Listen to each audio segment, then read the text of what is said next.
Okay, I want to establish what you have said is the burden in this debate and talk a little bit about it. You said that my burden is to prove that money itself, that money can't buy happiness itself. What does this look like? Like, what does it look like to say money can't buy happiness? Are you asking me just to prove, like... I guess practically, if a person has a lot of money and they use it to get stuff, they will not be happy. That is my argument. You have to prove they will be. Okay, so I have to... literally money buys happiness. So I have to prove that anybody that gets money, there's a one-to-one relationship between making paper and being happy. I mean, you have to prove that people use that money and they get happiness, whether it's making it or whether it's buying something. So they use that money and then they get happy. That's what I have to prove. They use that money to get happy. Cool. Yes. I just want to establish it. Cool. Yes. Second, my argument is they will never be happy. I got it. Trust me.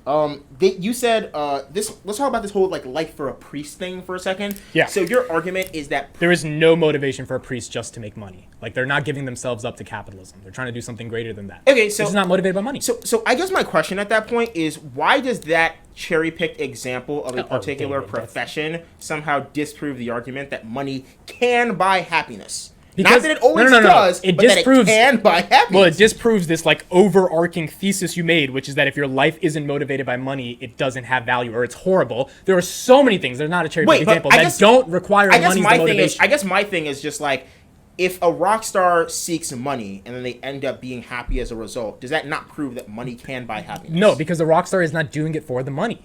Money's a byproduct of being successful at something. Really? Yeah. David, you cannot tell me that artists are literally just doing it for money. Yeah, a lot of them are. Most of them are. Okay, no, they're not. The definition of art is motivated by something greater than yourself. Have you listened to rap in the last, 5 years? Okay, so you're telling me every single rapper only wants money? No, but I just have to prove that it can, right?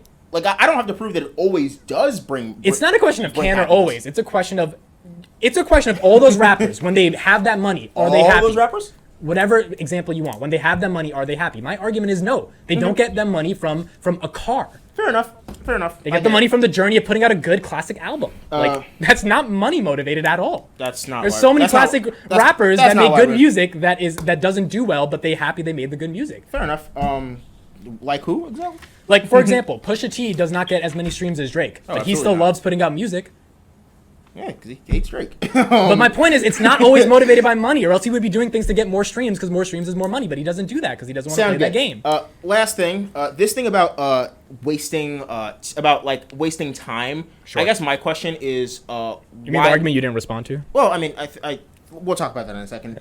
My question is, why does that matter? That because you have one life. As you said, you're going to die, right? Yeah, I guess. So if time is wasted, and that time could be better meaningfully spent. Yeah, what's the incentive for people to re-spend that time? Well, technically, time's up. Speaking of time, the incentive is to spend that time purposefully, which means go to the soccer game. Don't worry about owning the soccer stadium.